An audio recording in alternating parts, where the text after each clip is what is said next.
Hi, I'm Spero Dedes, and I am Coach to Win.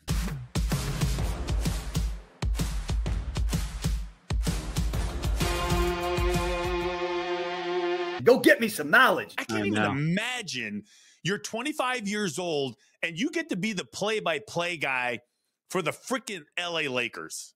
Oh, incredible. Yeah. Dream job. I mean, to say that was a dream job, I didn't even know it was. I didn't even know to dream that that was possible. That's how insane that was when that happened. I mean, when you think about jobs that never are available, right? Yeah. Because Chick Hearn just had that on lock for forever. He was never even going to give it up. And then you rolled in and you grab it. And didn't the Lakers win 2 championships? And then you bailed and you went to the Knicks? Yes. Yeah. We went to 3 straight. Yeah. That happened. I think, for me, I was just fortunate because when Chick passed, they had a couple of changes in their broadcast booth. So they moved. You probably remember Paul Sunderland. They moved him into TV, and they hired a guy named Joe Myers to do radio. And then Paul left, and they moved Joel to radio. So I think with me, I was fortunate that we're kind of looking for someone young to kind of build up with. Yeah. So it was like right place, right time, and yeah, it was unreal. It is crazy how big March Madness has become, and you've been a big part of it for such a long time. And a lot of people who watch this are going to be heavily involved in watching March Madness, watching the coaches. Why do you think March Madness is such a part of our culture? Well, I think, there's a rawness to March Madness that I think appeals to all of us, and it kind of reminds all of us why we all fell in love with sports, whether it's hoops, whether it's football. We all kind of grew up shooting hoops in the driveway or playing backyard football with your buddies in the neighborhood. And I think there's elements of this tournament that take us all back to why we fell in love with sports to begin with. And for someone like me, it's neat because, I have the opportunity to do NFL and NBA, and for 1 or 2 weekends a year to come off the kind of the pro circuit and to do this, it was always such a refreshing part of the year. And it's a time in the calendar that I think all of us that are fortunate enough to call this tournament appreciate on such a deep level, because every year it happens without fail. We all get a game where, the underdog team, maybe they don't necessarily win or pull the upset, but they have a moment where, they're on the national stage for the first time. They're getting the recognition that they deserve. And there's just something there's something so unique about this tournament because of the raw emotions of it. And without fail, every year something happens that kind of remind all of us what makes this thing so unique and so special. Is it because of the opportunity for major upsets like last year, Oakland University? They had this unbelievable upset. Do you think that has something to do with it?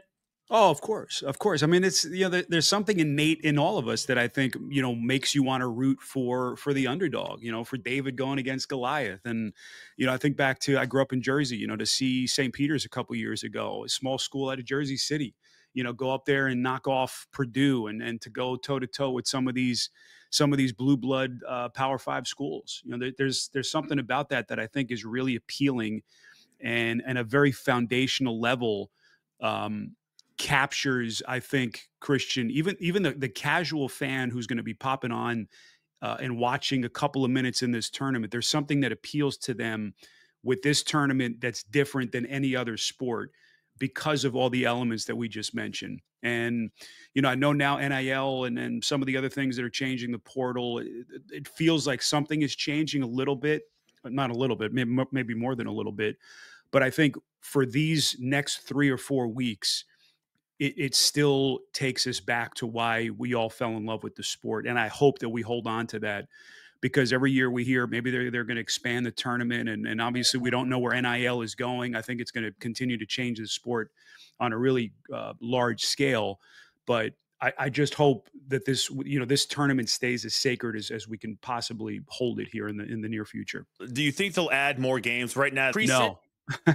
I wouldn't touch it. I mean, why? It's perfect the way it is. I think 68 is a good number. I don't think there's any reason to expand it. I know that every year Selection Sunday, and again, it's going to happen on Sunday, there's going to be a bunch of teams that are upset that they were, they were snubbed, and it's a constant argument that I think also is another part of this tournament. What makes it fun?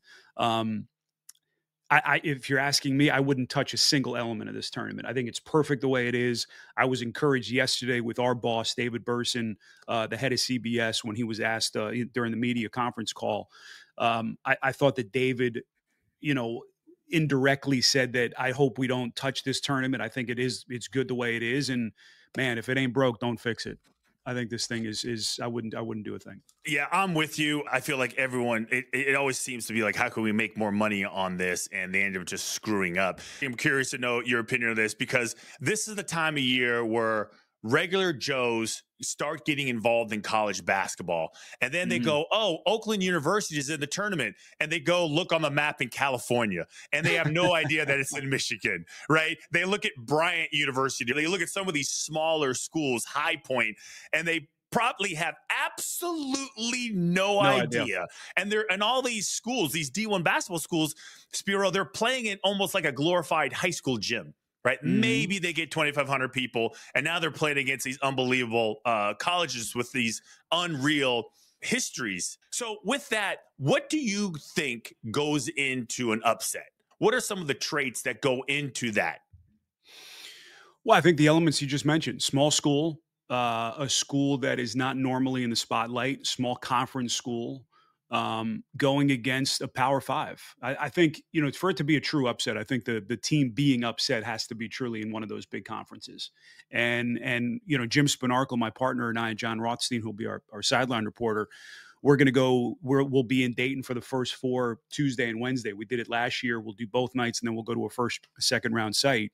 One of the teams we'll have is the team that won their conference tournament last night, St. Francis of Pennsylvania. Tiny school, tiny town in Pennsylvania. I think population under 2,000. They were, I think, in the beginning of January in the Northeast Conference. Obviously, not a big conference. They were 7 games under 500 on January the 1st. Suddenly they catch fire. They've won 6 straight, knock off the team that was by far heavily favored to win the conference tournament, Central Connecticut, and they're headed to Dayton. That to me has all the markings. Every box is checked to be a potential Cinderella story. So, to see the looks on their faces last night, the kids as they won that game, literally just a genuine look of disbelief. Like, we're going to Dayton. We're going to be in the play-in game, national stage, standalone game on Tuesday night or Wednesday, whenever their game is scheduled. That to me is what makes this thing special again. So we can't wait to get there. When I think of the anatomy of an upset, I look at some of the past ones. There's been a ton. 16 beating a 1. Like I mentioned, Oakland University, Jack Golke becoming like a household name. There will be an upset this year, right? Just bank on it. Well, here's the other thing that I think is great about this tournament. Unlike the NBA playoffs, where it's a best of 7 series, used to be best of 5 in the first round, so you'd get a couple more upsets in the first round, higher seed, lower seed. When it's one and done, when it's one game and you lose and you're done, it just adds to it, and I think it gives the underdog more of a chance because you mentioned scouting. There's less tape on a team like St. Francis. You don't really know what to expect. Some of these teams run a unique, could be a box and one defense that you haven't seen all year. Suddenly you're in a one game situation and your star gets into foul trouble. There's something else happens. All these crazy things that happen during the course of a game. And all of a sudden the pressure starts to ratchet up. Team, the higher seed falls behind early. They're down double digits. The panic starts to set in. And and you start to see how these kids and how these teams perform at the highest level when all eyes are on your game and you have expectations to make a deep run. Maybe your coach is on the hot seat or all the things that as you know better than anyone, when you're a player, that you have in your heart and on your mind and on your shoulders when you take the floor or take the football field in these kinds of situations. So I think to my very first game, Murray State, Vanderbilt in a 4-13 matchup in the 2010 NCAA tournament. Literally my first year doing the NCAA tournament, first game on Thursday, Murray State shocks Vanderbilt on a buzzer beater. And I'll never forget, I was working with Bob Wenzel. I called the last shot, went completely insane. I almost started losing my voice because I went too high on my call. And I remember, we go off air, we go to break. I remember leaning back into my chair and thinking, holy crap, we have 3 more games to go. And my voice literally was already starting to crack. And it was like my first experience of what that first day of the tournament is like, just from a broadcaster standpoint. Because, usually you call a big game, there's a buzzer beat or something crazy happens. Your voice may start to fade at the end. On this day, obviously you've got 4 games that you've got to do. So I think it challenges us as the broadcasters, as the commentators, to really kind of pace ourselves. And it was a first early statement for me about what goes into calling this tournament. Explain to me what goes on if nobody's ever gone to a tournament game. I've never been to one, especially the first weekend of games, first week of games. Is it just like an AAU tournament where one team rolls in, they play, their fans leave, parents leave, new fans come in, team just starts warming up right away, right? And you get a cup of coffee, maybe some tea and honey for your voice, and you roll right into it. Is that how it works? Basically, there's 2 sessions on that first day. So Thursday and Friday, obviously the first full days of the tournament. So there's an early day session and an evening session. So game 1 happens. I think now they've changed it to where there's maybe 30 to 35 minutes in between games 1 and 2. So first 2 teams play the game, leave the court. There's a celebration, whichever team wins, post game interviews, all that stuff. And then slowly the other 2 teams for game 2 start to roll in. It's like you said, it's like an AAU tournament, only you're in a massive cavernous arena and you're at the NCAA tournament. And for us, we have very little time in between games to get our notes ready, because we've spent the last week from Selection Sunday, when we get the call from CBS and TNT about what our assignments are, we're cramming. I mean, I'm in my hotel room, basically just leaving to get food and water. And we're around the clock studying and preparing and trying to get into these teams and get all their backstories. So we have all that in our minds. Our notes are in front of us. So game 1 ends, I'm shuffling my papers, maybe going to get a tea and honey, as you say, and already starting to get my mind in tune to these next 2 teams. Because, and I can only speak for myself. I know that all my other colleagues from CBS and TNT feel the same, Christian. That we have such a responsibility, I think, to these college athletes to tell their stories in this tournament, I think, more than any other time of year, because this is their moment. I mean, for the most part, most of these kids, they're not going to go pro. They're not going to play in the NBA. Maybe some will be lucky enough to have a career overseas, but this is their moment. And I think you want to tell their stories, shine the light on them to the best of your ability. And sometimes in the shuffling in between games, your brain is so overloaded with information. That was the challenge for me. It really took me, I think, a couple of years to learn how to prep for this tournament, different than a regular season game, different than obviously any other sport. But it took me a while. It took me to having conversations with guys like Ian Eagle and Kevin Harlan and Jim Nance of how they approach this tournament, how they approach from Selection Sunday, getting the assignment. What do you do that first night? What do you do Monday morning? Then you throw in doing the first 4, the playing games Tuesday and Wednesday, because then it basically doubles our workload. Whereas if you're doing just a first and second round site, you're prepping for 8 teams. If you're doing Tuesday and Wednesday in Dayton, you're literally going from 8 teams that you're prepping for to 16 teams that you're prepping for. So it's a little daunting. It's a little nerve wracking, but you want to do these kids justice, man. So there's a lot of work. I don't think people understand how much studying goes into it, because for a football game, you find out what game you have pretty much with plenty of advance notice, and you start prepping, and you maybe leave on a Thursday, meet the team on a Friday, but you've done your homework, and it's just now you're just kicking back, waiting for the game to start. Probably have too much time. Now you're cramming. So you said you will get your lineup, Sunday? You'll know exactly. So you do know one team that you're calling, right? So you get ahead of it right now, because you do know you have one of the teams that you're going to call. We know with not 100% certainty, we're basically 99% sure that St. Francis will be one of our teams in Dayton. So we have one of the 8, and now we're waiting for the other. We may have a second or a third team. So I'm already looking up some stuff on St. Francis. But it's, we'll get the call on Sunday night. Thank Christ that CBS has a wonderful research department, as you well know. Yeah. They take such good care of us. They'll send us just reams and binders full of research materials on these players and coaches. And And it's just it's off and running, man. Once we get that call on Sunday night, once the selection show is over at around probably 7-8 p.m. Eastern time, um, we're just going. And another great piece of advice I got from Brian Anderson from TNT, one of the great play-by-play men, is when you're doing Dayton, be on the ground before the selection show ends, because once you get your assignment, it's better to be posted up in your hotel room and Mhm. and ready to work. So that was a good piece of Literally, advice. your phone will be ding, ding, ding. Oh, Okay, the news phone is to off, go, man. ding, ding. Yeah, I have that thing ringing just when my wife calls. Everyone else is Yeah. sent to voicemail. You mentioned the Murray State game was your first game. Do you have a memorable call? Do you have a memorable, just overall March Madness call that sticks in your head? Yeah, I think, probably that one in terms of a moment. I think I would love to have the opportunity to go back and maybe punch it with a little bit more theatrics. Or did you I listen? think Did you back, go back and listen to it? And you're like, yeah, ah, yeah. I missed my cue. Are you that hard on yourself? Oh, yeah, yeah, for sure. Oh, My own worst critic. I think back to 2010, man, I was wet behind the ears. I probably wasn't ready to be in that moment, to be perfectly honest with you. It was just okay. I'd probably give myself maybe a C plus or a B minus on the call. Um, I think back to last year, we had a great one, Texas A&M and Houston. Houston, obviously one of the favorite teams. I think they were a 2 seed. And Texas A&M kid Anderson Garcia hits a buzzer beater at the end of regulation to send the game to overtime. That I was much more pleased with the call. Working with Jim Spanarkel for the first time in the NCAA tournament, I thought Jim was just fantastic. One of the truly great analysts that I get to work with on this tournament.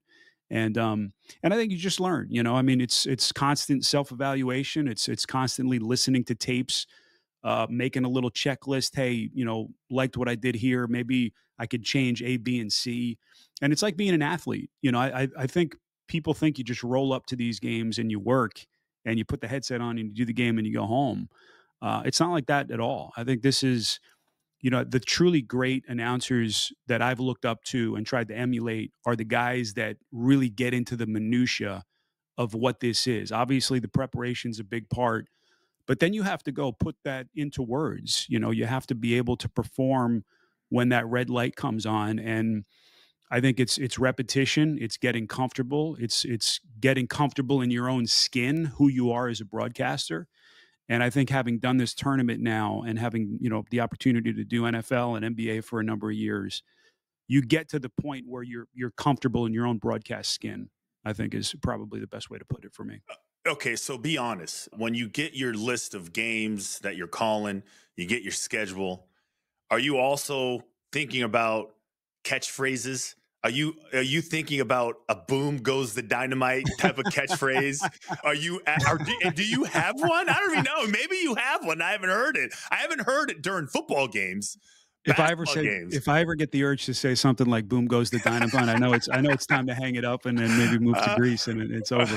But I would say maybe not catchphrases, but you're definitely thinking, all right, if this thing goes to overtime, if there's a big shot, what's something maybe that can pop in. Any announcer who tells you that they don't think about that, I think is lying.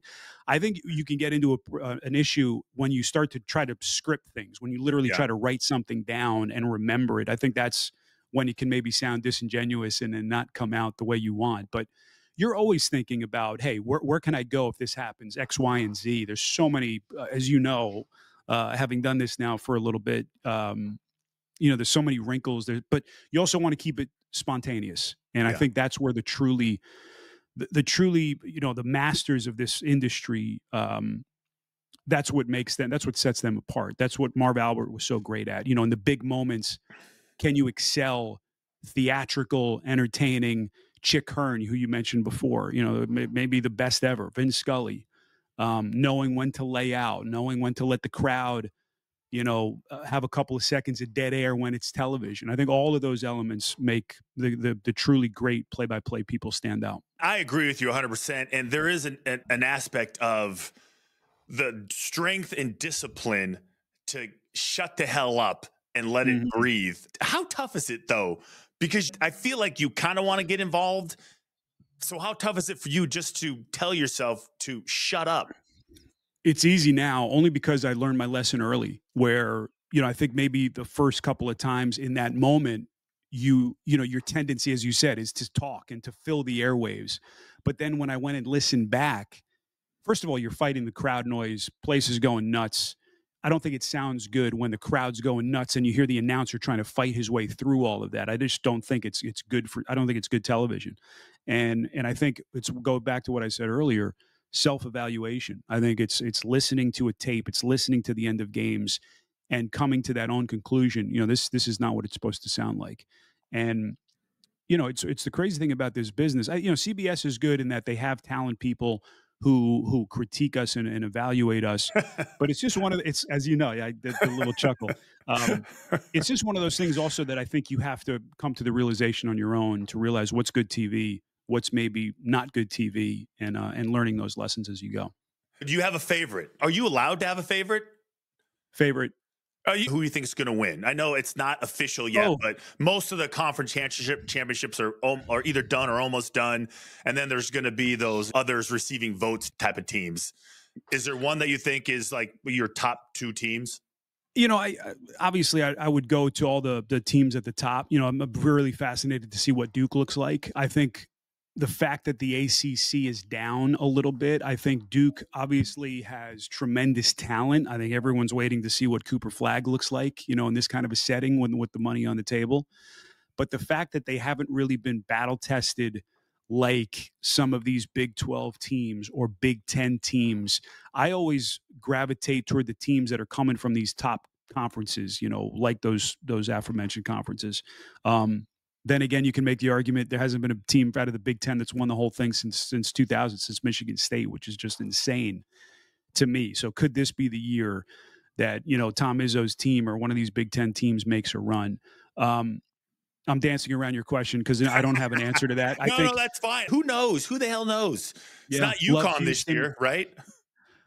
You know, I don't know. I mean, look, you just have to catch fire here for a couple weeks, and I think the fact that that team has gotten kicked on its ass a couple times this year, and they've gotten up and they've responded. I think that bodes well. Obviously, love St. John's. I think Rick Pitino, his story is maybe the best story in the country in the sport this year. He is, for me, he's on the Mount Rushmore of coaches. I love the fact that he's come back from all that stuff that happened off the floor, and you know he's reinvented himself again with Iona the last couple of years, and obviously with St. John's now. I hope they make a deep run. I mean that would captivate the country and would be the perfect story for what this tournament is and what captivates people's attention the way it does. Hi, I'm Spero Dedes, and I am Coach to Win. Okay, good. So the last one before I press stop on this is so I'm teaching this like class. I'm teaching the sports broadcasting class at Bryant University, and Oh hopefully wow! they can beat Maine and they can get a chance to play. Who the hell knows? You may have one of their games. Very cool. Great story. Three of their guys, three of the starters. Earl Timberlake, the player of the year, is actually in my class. Is that right? That's awesome. Yeah. So I've been. What class? What's the class that you're teaching? It's just called the Voices of the Game. It basically is an overall. It's like a syllabus that I created based on being in the business so long, talking to people like you in the business. What is missing? What would kids need to know that they're not being taught when they get out there? Mm-hmm. So I created my own syllabus, and it's a little different than you would see at Fordham where you went to school or Syracuse. But next week when they come back from spring break. I'm doing like the whole art of the interview, right? Like, how to conduct an interview. And I've done radio for years and TV for years. And I'm amazed at how many people fuck it up. So I'm curious and I want to use this and show them that someone who's been in the business as long as and the intern thing is a thing that I push a lot. And I know you did a lot of internships. Yeah. So I'm just curious, do you have your keys to doing a good interview? Like, what do you think is most important? Like, what do you think people who are the interviewer, what do you think they should know? Like, what are things that go into that? Well, one thing for me, the most important thing is preparation, right? I mean, it's the obvious. Whether you're an athlete, whether you're doing what we do as broadcasters, I think you have to know the material to such a deep level that it enables you to then show your personality. Because for me, that was an early lesson for me. because I had the stage fright. How am I going to perform when the light comes on and you're in front of a camera and you got a producer in your ear. I realized that the more prepared I was for a game or for an interview, I performed better, because when I wasn't maybe feeling like I knew the material, I would freeze up and I would tense up and I would come across a little stiff and not the way I wanted to. So when I realized, man, I got to get into the details, I got to go know every single thing about my interview subject, it gave me the confidence to have that kind of mental agility to where I asked my interviewee a question, and I have my list of questions in front of me, but he says something interesting. I think the great interviewers can adapt in the course of the interview, and he says something, you got to follow up. I think that what sounds and looks terrible when I'm watching someone being interviewed on television or listening on the radio, they say something that's super interesting, and the interviewer just skips over it and goes on to his next question. That to me is the sign of someone who maybe is not as skilled as an interviewer. And you think of the great people that have done that. I think those are the people that have the mental agility, as I always like to say, to be able to pivot. I could be working a game with an analyst who says something really interesting. I always want to try to follow up. I hope we get a chance to call a game together at some point. I work with Adam Archuleta, and Adam, 3 or 4 times a game will say something really interesting. Obviously, you're doing games, you have to react to the game first. But the first chance I get, I'd like to go back and say, hey, what did you mean by that? I think that's what sets apart the truly great people who ask questions and do interviews. Anything else? Is there anything to do with maybe getting to know, like you talk about preparation? The one thing I'm like smiling my ass off because I literally just wrote the course. Like I just wrote next week's lesson, and you said the 3 things that I'd started with: knowledge, it leads to personality, preparation, and adaptability. Like in the art of I took a screenshot of my notes for you as an example of what I do for an interview. And here I am with this interview, and I maybe used half of them because I only have 20 minutes and I don't want to sit here and bore you to death. And plus you said so many things that were interesting. I was like, well, fuck, there goes my question that I wanted to ask, and I have to bury it, wait for next time, I usually don't say many interesting things, so I appreciate that, Christian. Yeah. Okay. So hold on. So let me hold on. Let me end this real quick, Spero. You got to hold on with me. Yeah.